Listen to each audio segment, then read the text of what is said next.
Of the work that the two of you did with Anne, I thought it was a lovely piece of work, and one of the things I liked in it was the way that you identified the injunction using the parent interview to do that. And I was curious if you had an idea when you started working with her what the injunction was going to be. Yes, and I was wrong.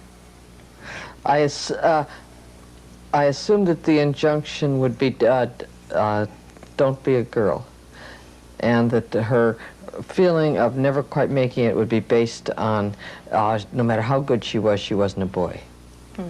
That was my original supposition, and I'm very often wrong. That's why it's important not to use what I guess, but instead what the patient tells. And her obvious injunction was don't grow up.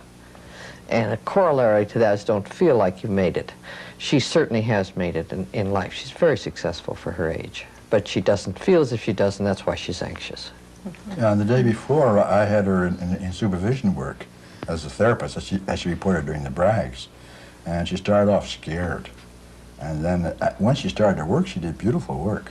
So I saw that it had to do more with as Mary did, with not experiencing excitement or not experiencing making it, rather than actually not making it. I thought it was such a good demonstration, too, of one of the classic female scripting issues where, you know, the strokes are for staying little, for not being competent. Right. Absolutely. Absolutely. Yeah. That really showed through. And I felt she was very strong in her feeling that it was okay for her to be competent, feel competent, and okay if Daddy didn't love her for that.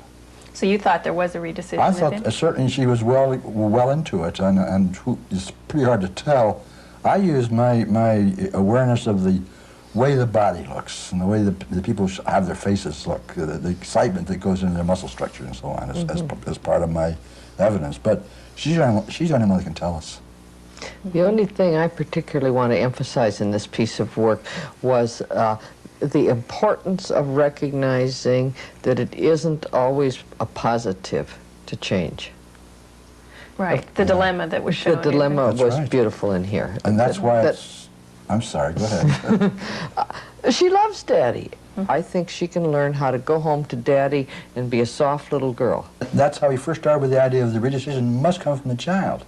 Because if you don't get it from the child, if you only get it from the adult, which is not really a redecision, but if you only get it from the adult, you're not bringing the child into the work. And she would sabotage every time. And so she's actually involved in